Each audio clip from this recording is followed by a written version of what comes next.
I have prepared some slides. First of all, let me address Dr. Sri Professor Emeritus Syed RBID, the head of the Kuliah, Professor Tengku, and ladies and gentlemen. First of all, let me, admit, I'm actually not an academic, not a scholar, not a politician also. I think the reason why I chose Ibn Khaldun, a lot of his failures in politics also just like me. I was interested in politics, and subsequently I became so interested in doing research. So I have done research not in a formal way, but in a way that I want to learn more, so that I will be able to achieve better understanding of the world around me. And I was actually encouraged to do master's degree by Professor Syed, Professor Asgar, and Professor Qayyum, Wahabuddin, and Dr. Hassan. You see, you can do it. I think my wife considered it as a crazy thing. So anyway, Ibn Khaldun is not as simple or as straightforward as one would like to think of, because he's everything. He's a brilliant scholar. He's a field scholar, which is unusual. Whatever he talks, whatever is contained in, whether in the Muqaddimah or Albar, the bigger book, all is based on his observations and experience of what he went through. So I feel so little and so small when I want to do something on Ibn Khaldun and to see how his theories would apply to present day. But when I look at it, from the time of, say, if you take Arab Spring, in the case of the Arab Spring, and then you take it now in the case of Malaysia, whatever he describes then is exactly what it is now, with some variables and variations. So I think because of that, it makes me want to do more and more on Ibn Khaldun and find out what is about the man. So what I have done is, what I will discuss is that Ibn Khaldun theories of Asabiyyah and Umran, contemporary Malaysian politics, and then perception and realities, social media, and then I will conclude. I've been given 45 minutes. I always quote Sowell. Even for my PhD, I quote Sowell, because Sowell has got a very interesting way of looking at national interests. Because there is always Malaysian national interest is always considered under, when it was under Dr. Mahathir, as being very idiosyncratic, and try to promote oneself. But then I found that in his writing, he always say, why should you bother about what other people think about your foreign policy? Your foreign policy should be national interest, should be the one that describes your interests, no matter how unpopular it can be. So that's how I ended up always looking for Sowell whenever I want to have a very quick quotation. So he says that politics is the art of making your selfish desires seem like the national interest. I think this one, all of you can feel it anyway. And so you feel that it is something national interest, so you are safe because you are doing in the interest of the nation. And I think if politicians start to speak, they will always say that I'm doing this for you, for the struggle, for the race, religion, and country. So they are safe, because we are all gullible. So let me now just go quickly. I think many of you here are always aware. Ibn Khaldun has got some common thing with me, because he claims that he is Al-Hadrami. So I'm also Al-Hadrami. So, but we decided to come to the Malay world and become a Malay. And a few hundred years ago. So don't try to dig history, and according to the latest book of the Sunda Strait, the Malay world started from Arabia and Africa, and they come to the Sunda Strait, and new generation and culture is created. So he's called all kind of things. He was born on 732 Hijriah, or if you are familiar, it's 1332 with the Christian era, and known as the father of sociology. Unfortunately for him, it's not so acceptable by his contemporaries. So actually, Ibn Khaldun became known because of what? The modern social scientists and political scientists. Because he's multidisciplinarian, you can see his works in all areas and fields. His writings on society is the one that we are interested in, human nature and politics, played an important role in Ibn Khaldun's intellectual work. And as I mentioned just now, his theories is always based on what he observed. And he's quite, I think the good thing about this scholar, usually people tend to describe scholars, usually they are fairly egocentric, you know. There is some egocentrism in Ibn Khaldun when you look at his autobiography. When you read his autobiography, he describes himself, which is unusual. People of that time don't like to write about their autobiography or self-praise. But in the case of Ibn Khaldun, he did that. But he also says, when he wanted to start to write about Albar or Muqaddimah, he also says, I'm not a good writer. I cannot write. But I thought that my observations and experience would drive me, motivate me to jot down what I saw and see whether it is applicable to the real world. I think the most important thing is not, in his case, it's not just simply the writing.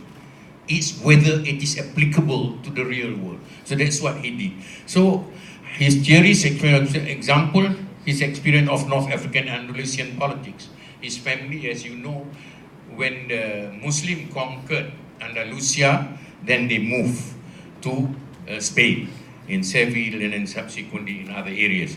So collecting data using knowledge of classical Islam history. He has got the advantage. I think scholars of today, we are generally not multidisciplinary. We tend to be single lane.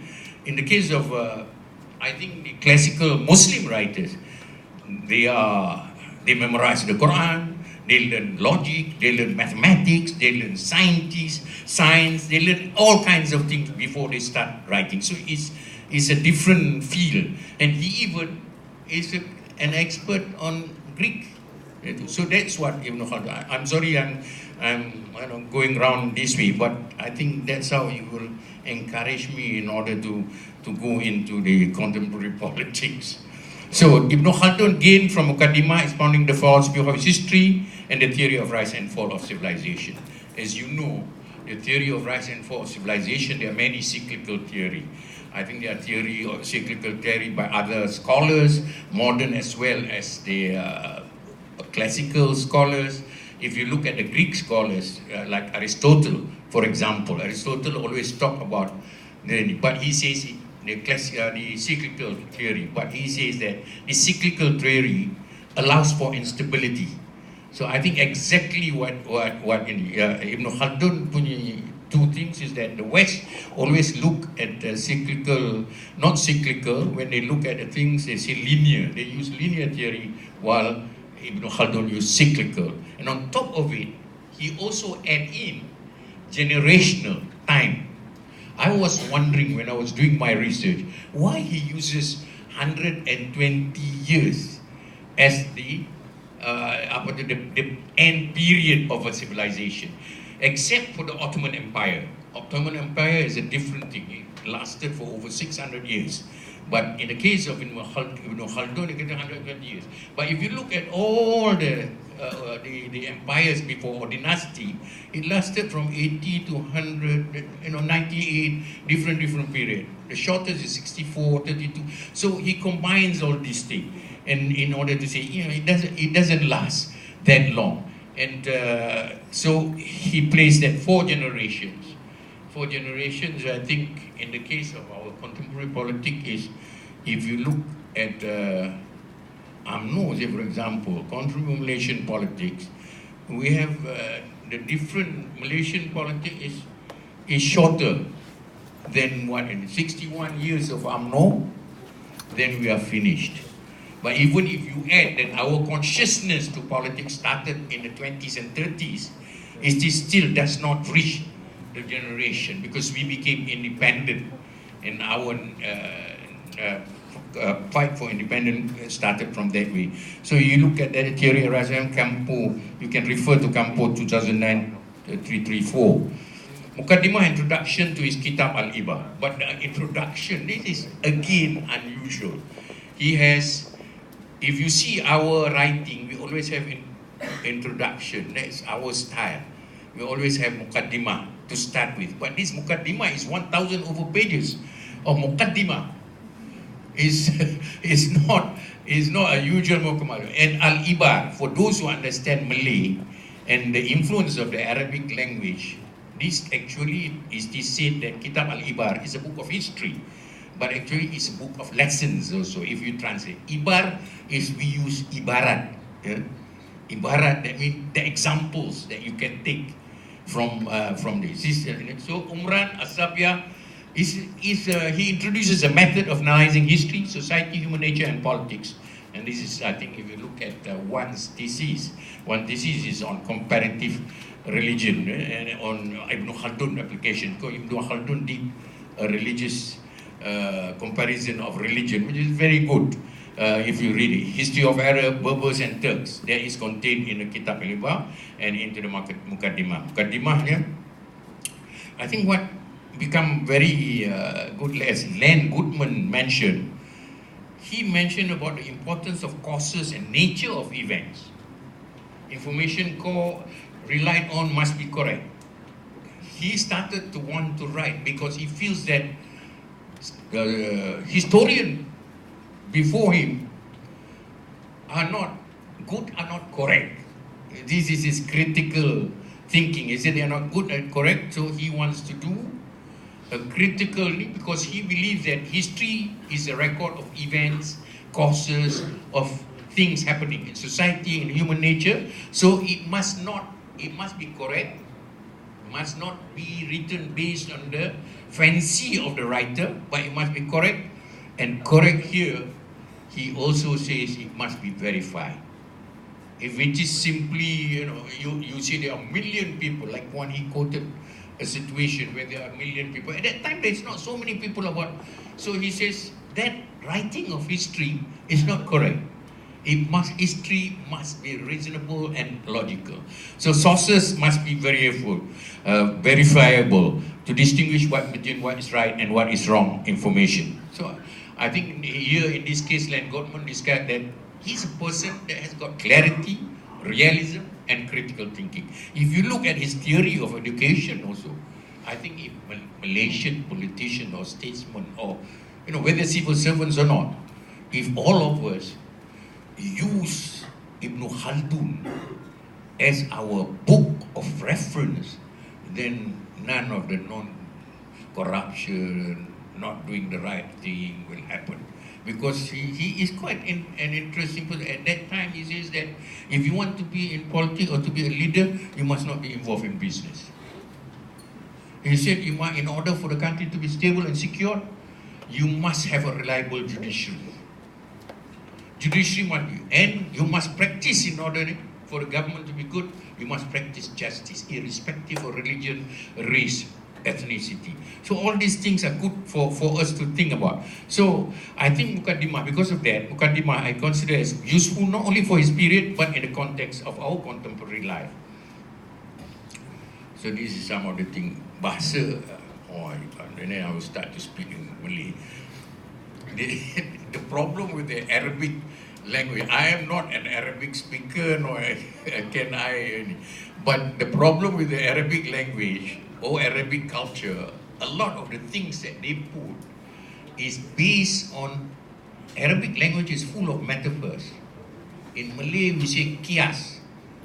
So if you just read and translate it literally, that's where when I read the various translations of Ibn Khaldun, those that are done by Arab speakers and Arab linguists is different than those that is done by the West, because they literally take the meaning and they do not get the nuance or the culture, because there's a lot of allegory. Macam the word asab, we say asabiyyah, as you all know, Arabic is very difficult to learn because of the fact that I'm talking to all of you that understand it. To learn it, to look at the dictionary, it's just not like Malay, English or English, German. You have to look at the root word. So it's difficult. So the Asabiyyah, I take this from one of the person who encouraged me actually to do this one, my thesis on contemporary politics and Ibn Khaldun, Asabiyyah and Umran, is Ashikin Halim. She did her PhD in Birmingham about the applicability of Asabiyyah and whether it is contrary to the concept of Ummah.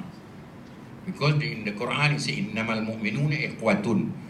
Is Asabiyyah, does it mean the same thing?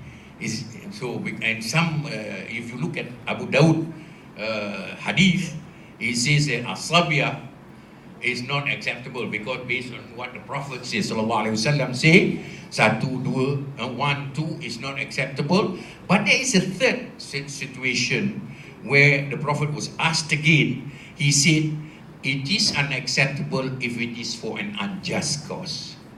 So if you are, so Ibn Khaldun had added that in order for Asabiyyah to be sustainable, it must be for a just cause. It must have religion. So Ali translate, kalau you take the original word asab, it means mind. In the Quran, the only thing that is near a group that is described in the Quran, whether it's in the ayat qasas, is on usbah, which means kumpulan, group. Group is not, there is nothing about asabiyyah. So what Ali say is binding. When you talk about bind, it means bound to a group. His problem is he does not explain Asabiyyah because it is a common language amongst the Arab. They use the word all the time, but it's always referred to Asabiyyah, always referred to the tribal thing. So in the Encyclopedia of Islam, it's tribal kingship, strengthening bonds, and mechanical solidarity or organic solidarity. A person demonstrates group feeling.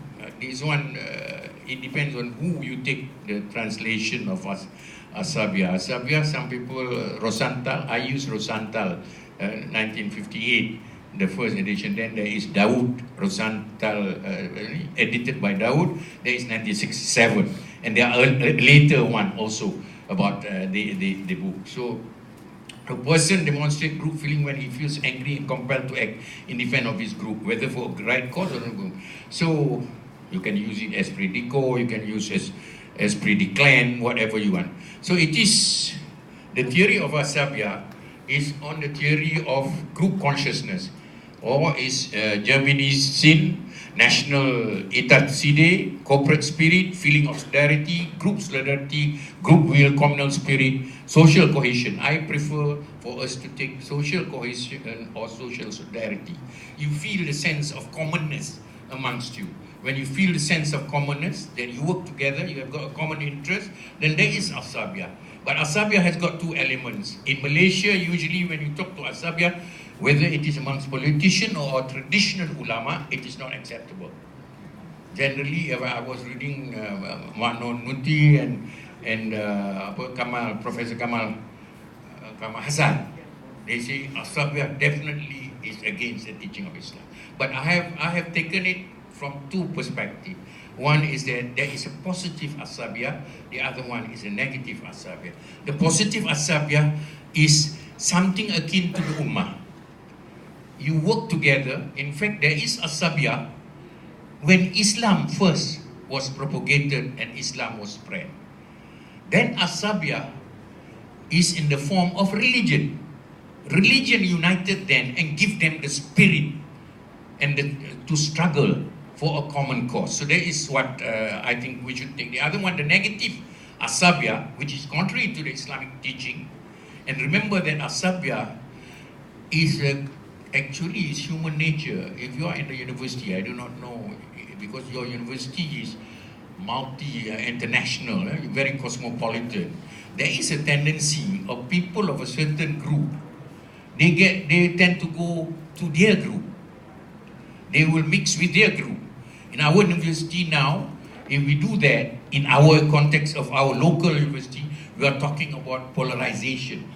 But that polarization is part of an asabiyyah. Asabiyyah is a human nature. There is a tendency, first of all, I want to go, when I was studying in UK. And then when I see Kelantanese, they tend to move with Kelantanese.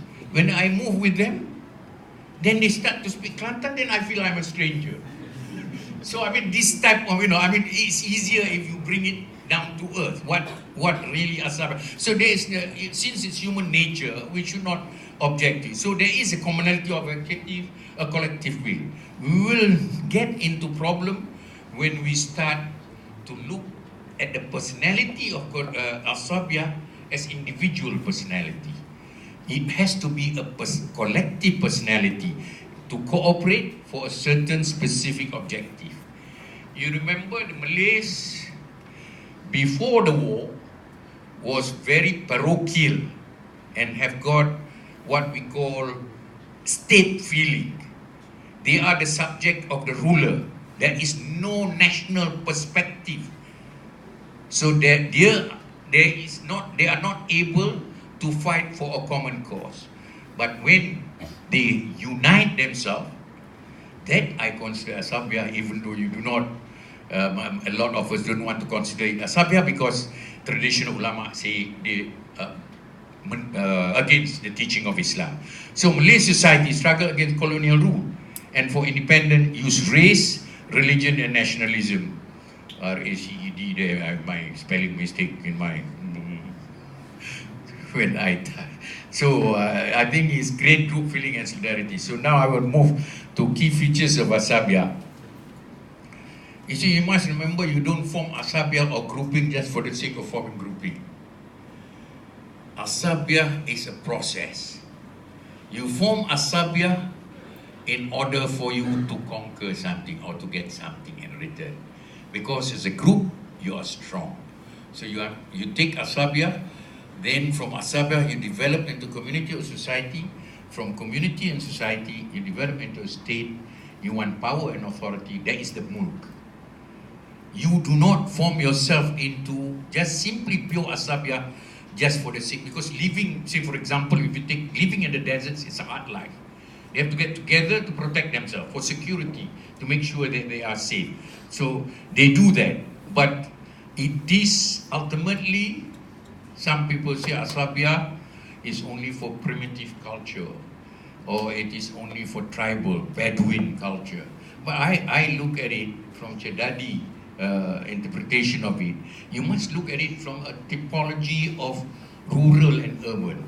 We start from rural. The same thing in our society. Malay society started as a rural, agro society. And then we moved to the town area. That's when there is a lot of complex cultural crisis of identity, whether we are really rural or we are really urban. When we are urban, there's already an existing group that is governing. So if you want to replace the existing group, our grouping must be stronger than that. So it is actually state and power become legitimate when Asabiyyah is legitimate. If you do not have Asabiyyah, you cannot form a state, you cannot form an authority. So political leaders gain support. But the prerequisite to a successful Asabiyyah is leadership. Without leadership, you will not be able to form Asabiyyah.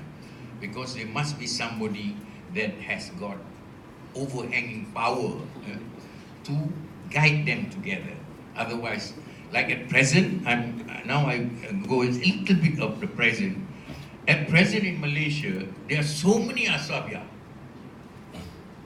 Because of the multiple of Asabiyyah, we are not able to see ourselves in the perspective of a nation.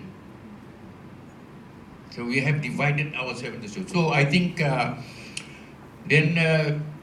so I consider as a binding force for the group feeling and solidarity. There must be justice, there must be public interest, and there must be well-being of citizens. When Asabiyyah weaken, you look at it this way. First, when you are difficult, you work together, you cooperate, you are human beings by nature, according to Ibn Khaldun, human beings by nature is a political animal. Like any Western theory now is a political animal. Two, by nature, human beings are generally evil, bad. That's when we talk about nafs. So the religion comes in order for us to fight against all these evil things, the rules that will guide us on what we need to do. So I think in his case, Asabiyyah, losing his liberty, when you become Asabiyyah, you are able to conquer the sedentary. People living in sedentary life, or urban life, tend to be more relaxed, they enjoy, and then they enjoy luxury, they enjoy things that are less moral, you know?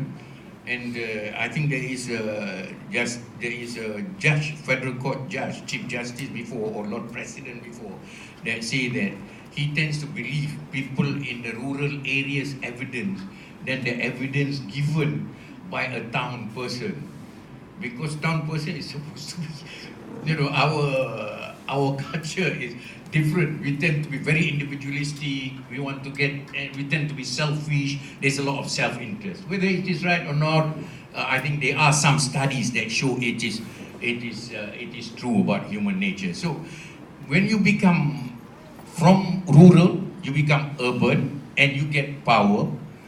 Power has the tendency of corrupting you. Power has got a tendency of corrupting you. Like Beckett always say, you know, power corrupts absolute, power corrupts absolutely. So all these type of things are applicable in this case.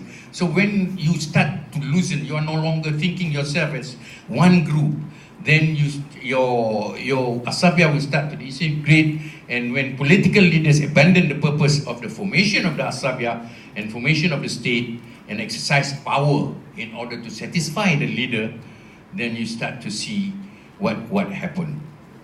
So there will be a lot of elite abuse and misuse of power and state. So institution promote parochial selfish interests of small groups of individuals. So the decline of Asabiyyah in the case of UMNO and ultimately its removal in 2018. One thing that you have to realize that if there is a weakness, you must recognize that weakness and rectify and do corrective measures. But when you deny, in the case of UMNO, the signs are from 2008 to 13 and then to 2018. Because of denial, even though they accept there are problems, because of denial, then they went into complacency and corruption, and not governance issue become a very important thing that caused them ultimately to lose their sense of unity and they disintegrate. So there is regarding the word Asabiyyah. The other part is, in order for you to form state, society into state, into authority, into development, there must be an Umran. You must be able to establish an Umran. Umran is, according to Ibn Khaldun, he used science of civilization, Umran is science of civilization, to study human nature. Why certain things happen certain way, why things are happening certain way. But the word Umran itself, in order for you to have Umran, development, to flourish, to become a state, to have power, there must be a situation where Asabiyyah is strong. Without Asabiyyah, you cannot achieve the Umran that you want to achieve. So origin of word Umran is from the word umur, age. In Arabic is umur kan. And this one, they pakai Umran, is part of it. Origin of the word you can take from Amara or Umura, and affluence and prosperity. If you take Amara and Umra, affluence and prosperity, development. So the word is so flexible. And if you take from Edward William Lane, Arabic verb root, itu mur, and al-umr, al-umr, signify life, hayat. So that's how he comes to his theory of Asabiyyah and Umran come to having a hayat. In the case of Ibn Khaldun, he considers that rise and fall, civilization is based on hayat. He has got a lifespan. He considered that it's a living organism. The living organism starts with your birth, the birth of a civilization. Then you grow. When you grow, you mature. Then from the time of maturity, then you will die. So all these things, in terms of time period, it depends on how you take care of each process, of each stage of this. So Frederick Uger, he says, you can unga. He says that he aged, he grew old, he lived or continued in life, growing up or getting old. In this growing up and getting old, and the beauty of the language is that it is actually translated into building. You know? Because a person don't stay, from your young age, you stay at that level. You keep on growing, and you keep on growing, you keep on building. So, and development of society, human social organization, al-ijtima al-insani, in all its phases, beginning as nomadic state to an organized state, with the emergence of sedentary life until its decline. This one is in the Mukaddimah, volume 1, 14 to 7 pages. You can refer to pages 14 to 17. Edward, 1968, in the journal, A Land or House. Again, from the word Umrah. Land or house, people, well stocked with people, flourishing state. His concept is that the bigger the population is, the better it is for Umrah. And there is interdependency. Life is there. You cannot be, the concept of no man can be an island. You have to depend on others in order to get food, in order to get other things, your requirement as a human being. So I sum up this one, theory of Umran, signs of human civilization, sign of human society. Some people like to consider as signs of human culture, signs of civilization. Some people like to consider as culture, because civilization cannot survive without culture. So whatever way it is acceptable. Mahmud Daudi, he wrote his philosophy of history, social philosophy, sign of civilization. And Amri have written a lot of very beautiful description of what Umran, what Asabiyyah is. It's a development of society from nomadic condition to organized state, living in an urban life and moving from the phase of its rise to its ultimate decline. Actually, in Malaysia, there have been a lot of theses and a lot of articles written by Malaysians. That's why when Tengku Maha asked me to do a presentation, I'm not so sure whether he's trying to test my knowledge or what he was trying to do. Because I feel I'm still inadequate, because I don't have enough, I haven't done enough in order to justify the figure of Ibn Khaldun, because it's so much. But I find, if you want to look at Ibn Khaldun, if you don't want to go to the Western, because Western the study tend to be comparative, or they look at, and look whether it is applicable to this theory of the West and something. But there are so many theses as well as article, research done by the Turkish. The Turks, I think, have got the most, other than the Arab countries. They have got the most about Ibn Khaldun. And there is also a university, I think now, in Istanbul called Ibn Khaldun University. And then Sulaiman Uludag, he writes quite well, the condition of being developed and flourishing town. And Abdul Salam Shadadi, I think Abdul Salam Shadadi is very critical of people who put the typology that this is not applicable. Umran is not applicable because it is a primitive civilization. But he says it's not primitive, it's moving from rural to urban. So urban typology of society, rural and urban typology. So let me now, I finish all those. Let me go back to Malaysian politics. How many minutes? So, Okay. You see, when you want to understand Malaysian politics, you cannot read Malaysian politics as is.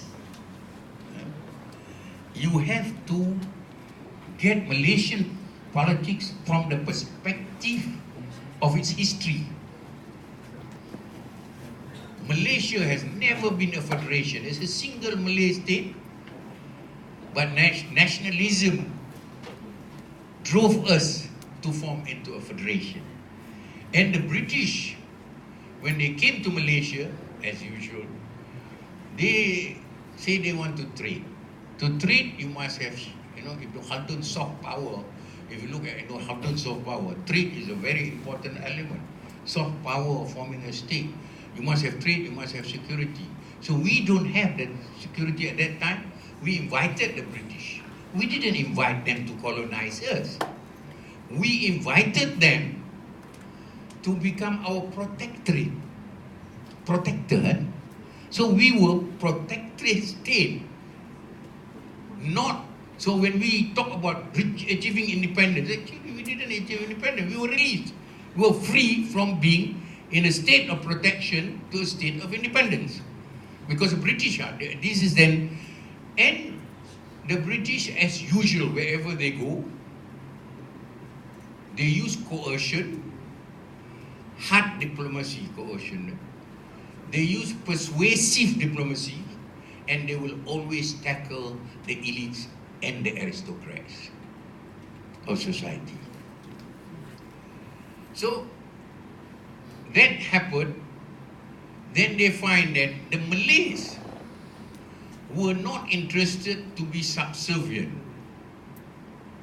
or work in order to produce for the British wealth and richness of UK. So what they did, then you have Syed Alatas theory, that the myth of the lazy native. So they simply didn't work with the native because the native or the Malays were very troublesome, not cooperative. They don't want to become coolie. They don't want to be laborers. After all, they kata, orang Melayu ni satu macam pride dia, tanah watan, my homeland. So how can I? So the British took the easy way out, like in many other continents and stories. They brought in indentured laborers. They brought in people who can produce for them and have no affinity with the state or the place where they are. So we have the situation of they brought in until it reaches a stage that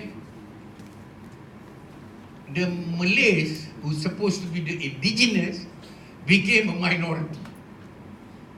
We were a minority. But unfortunately in Malaysia, sometimes when we write history, we like to sugarcoat.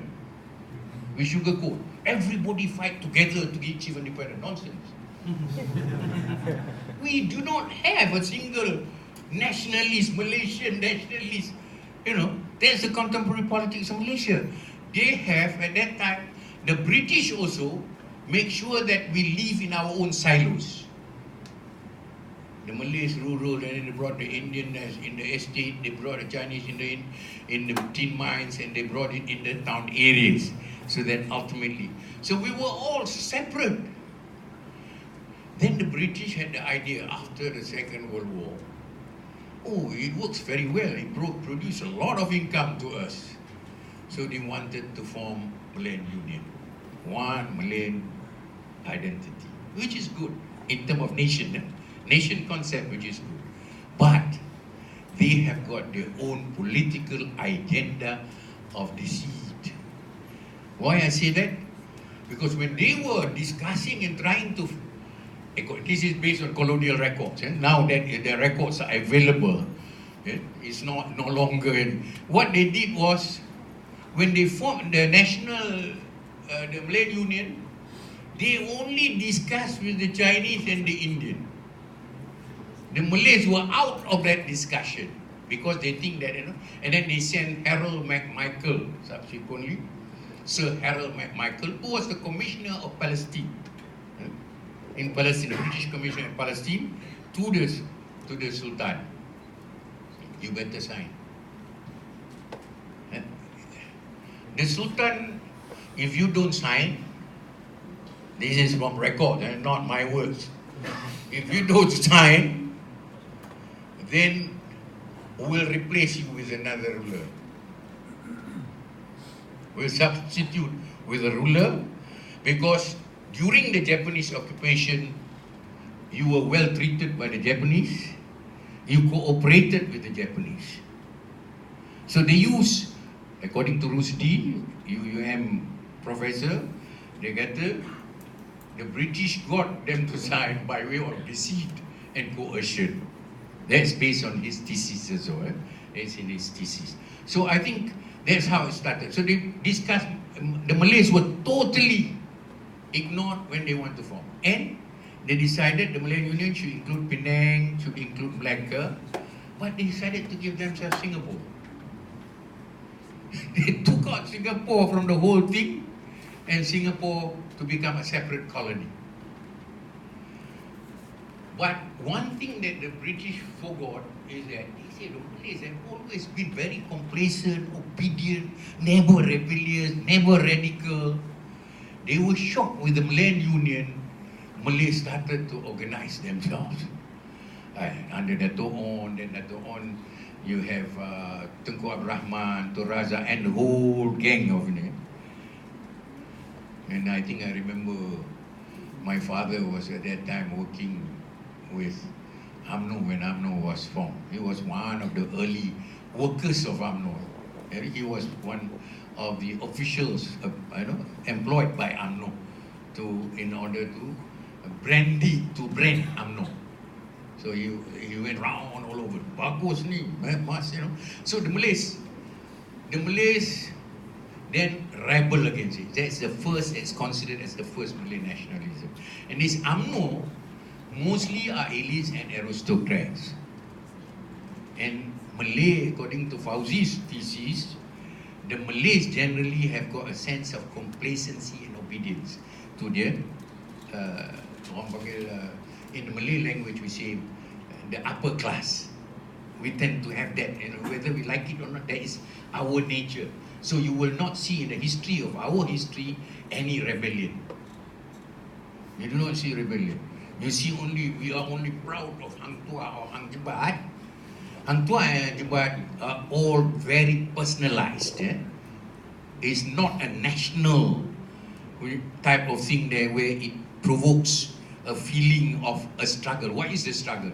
The struggle was because Hang Jebat has played treason with the position of the king, the sultan of that time. So with this sort of thing, when we came up and rose from they want to force the Malays to accept MU, and then the Malays began to see the grand design. I think it's quite good for you to refer to the Wan Hashim, Wan Tek punya 2002 punya writing on it. And acted for a common cause. The British actually did not expect the Malays to go up in arms. They demonstrated in Kelantan, they have got a lot of placard, there was a not cooperation, and then the Sultan also tried to come in. For the first time, the Sultan and the Malay masses, aristocrats and elites worked together. The Sultan was also very political. So it is actually, don't be shocked or surprised what the Sultan currently doing at present, how they feel and they want to connect with what is happening and trying to say it's the same thing that happened previously. So I think in that case, the Sultan tried to change, could not change. Then the British saw, because we got some support from the British civil servants also, senior civil servants who got gone back, who say that this is actually colonization from protectorate. If you change the Malayan Union, it is protectorate. Then he settled in order to have Malayan to have the name of Melayu.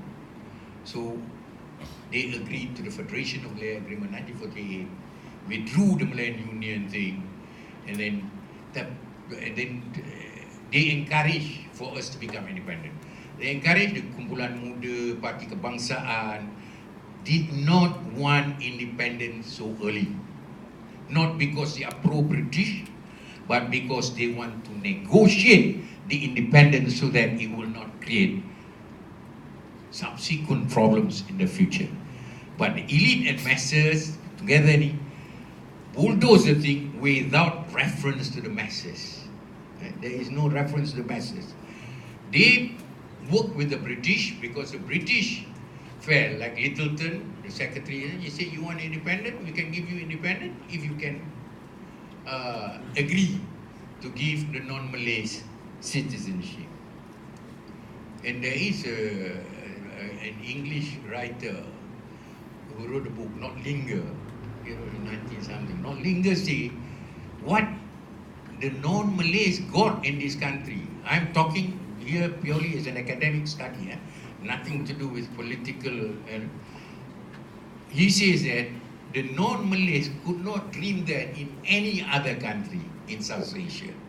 So they got a good deal, South Asia.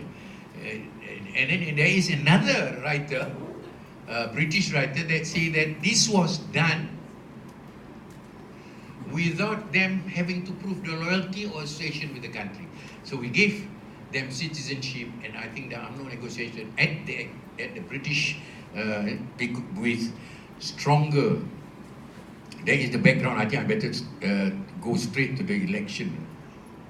Otherwise, I will not stop. So, so I think UMNO in 2008, the signs are already there. If you look at the signs of popular votes, the sign of people's support, but I would not consider the 2018 as a tsunami. Because I think at the initial stage, a lot of us talk about tsunami. There is two studies by Funston recently, his recent article, and also by university science researchers. They say it's not a tsunami. If you look at the UMNO total vote that they get, it is still credible.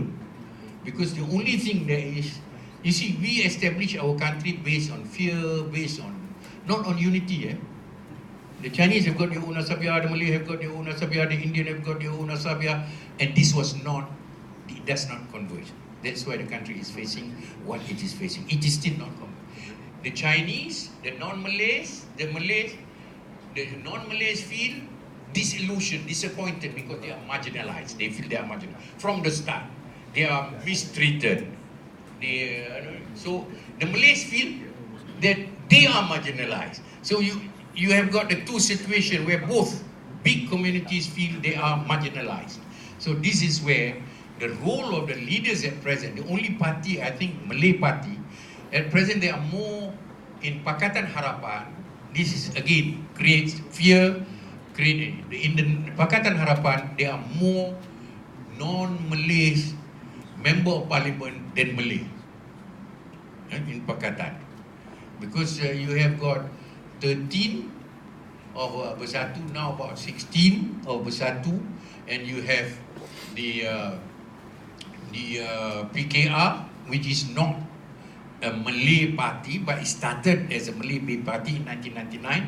That's when we started to disintegrate our Asabiyyah among the Malays, 1999, with the spat between Dr. Mahathir and Anwar Ibrahim. Anwar Ibrahim formed that. That started in 1999. When in 1999, then we got ourselves into that situation.